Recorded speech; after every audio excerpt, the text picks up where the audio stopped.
Everyone, Matt here from Docs Running, and today we're going to do a comparison review of the Asics Kayano 30 and the Brooks Adrenaline 23. So these are both very popular models in each company's line for stability, being moderate to higher stability, and they have been their entire lifetime. The Brooks Adrenaline GTS, which we really called that because it's the go-to shoe, now it stands for go-to stability, delineating the stability model.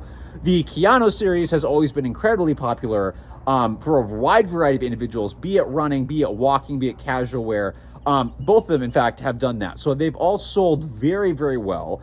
One of them has stayed consistent. The Adrenaline has been fairly similar for the last several versions with some minor tweaks, Brooks being the consistent company. Asics, on the other hand, was the consistent company and had made some pretty drastic changes. So the Kayano 30 is totally different from prior versions. And for that reason, given how popular they are, I thought I would compare them. I do realize probably a more technical comparison would be something like the Asics GT2000 and the Brooks Glycerin GTS, but due to popularity, I'm just going to compare them because people seem to like these shoes, and it's really worth talking about because a lot of times there are a lot of similarities, but there's some big differences that might help you make some decisions about A, are they right for you, and B, how do you choose between them. So let's start off with some of the specs. So spec-wise, they are different. So the Kayano is going to come in at 10.7 ounces for men's size 9, 9.3 ounces for women's size 8. It's got a 40 millimeter heel, 30 millimeters forefoot for a 10 millimeter drop. The Adrenaline is going to be a little different with a 10.1 ounces for men's size 9, 9.1 ounces for women's size 8. The stack height we were given, I'm not sure if that's correct, so I'm going to go with the old one because just the versions are fairly similar. So I'm going to guess 36 millimeters in the heel, 24 in the forefoot, exactly like last time. Again, for the 12 millimeter drop, which it has had for quite some time.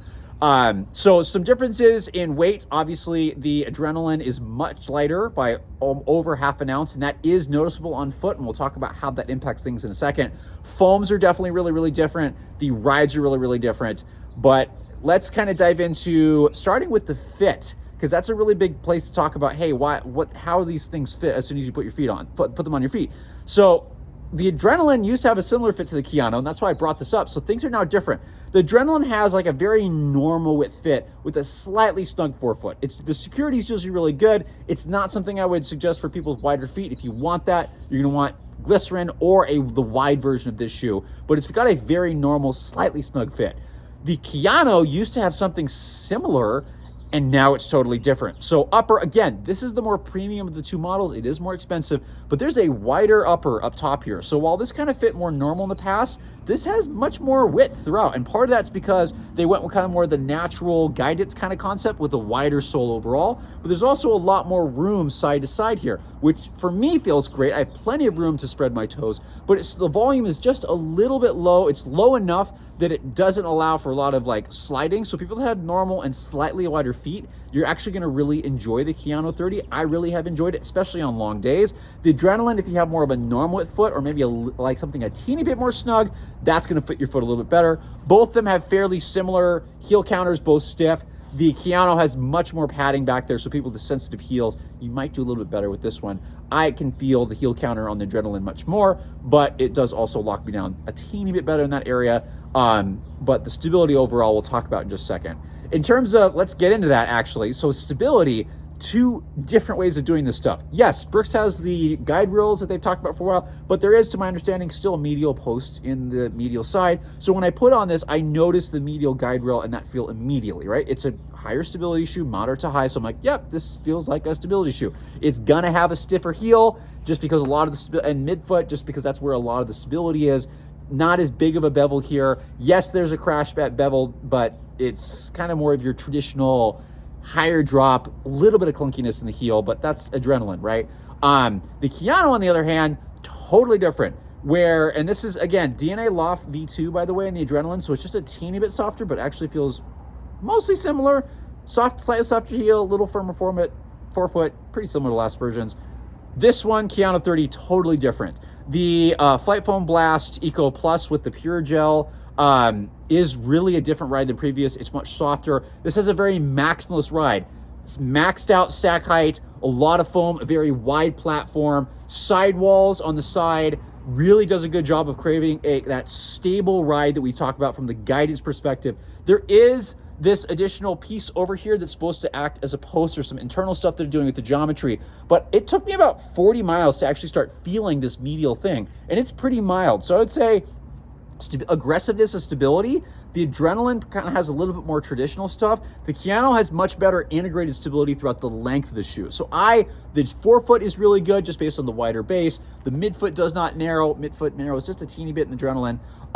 Wider sole, the good sidewall, some internal geometry, some lessons learned from the Kayano Light here. So if you like traditional feeling medial post, the Adrenaline's going to work really well for you. If you really like that, really need that, Kayano might not work for you. Whereas if you're sensitive to post, you need kind of more of that natural guidance, Kayano's going to do great. It hasn't really bothered me.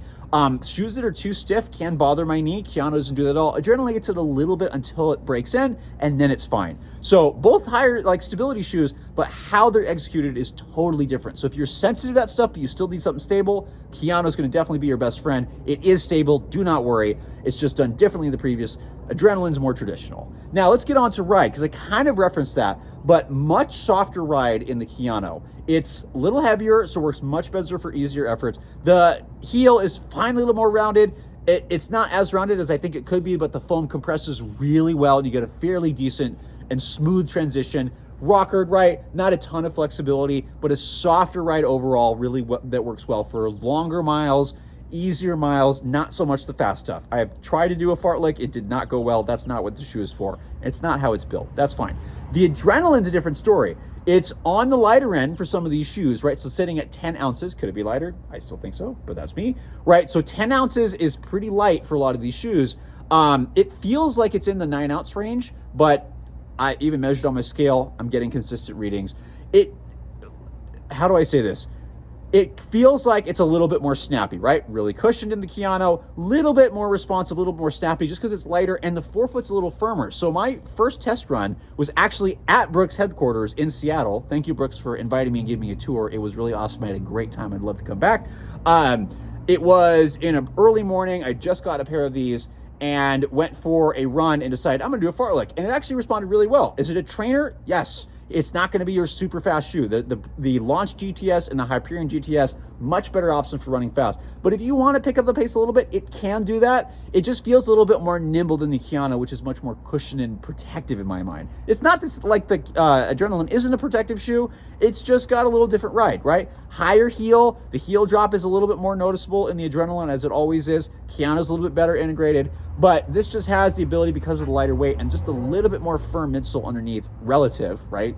This compare it soft over here, still softer than the last version for the Adrenaline, but it's just got a little bit more snappiness. Does that make one necessarily better than the other? No, it just means that they're very different shoes, and not just because this is a premium one and this is more the inline one, that's not necessarily a bad thing. It just means that these are going to work very differently for very different people. So hopefully that helps. We already have full reviews on both of these. I am going to try to get 100 miles on each one of them and see if I can do long testing reviews, because durability has actually been really good. I have over 50 miles on my Kayano. I've got about 40 miles on my Adrenaline. Almost no outsole wear, so they're going to be pretty durable, as you would expect for daily trainers. Both of them are solid shoes. The Kayano kind of blew my mind with what they did with this. The Adrenaline is staying really consistent. So if you've been an Adrenaline wearer for a long time, don't worry. It's just going to be a teeny bit softer. Outside of that, it's going to be your beloved Adrenaline. For the Kayano users, there's some big things you got to see. I think they did a good job, and they're really kind of coming up to date with where the evidence is, but it's going to be a different shoe. So that might mean either, hey, you love the new version, you might be looking for something else. Either way, hopefully this gives you some options. Hope that was helpful. We've always got new content coming out, but these comparison videos I hope are helpful, because maybe it helps you choose and figure out what's a little bit better for you.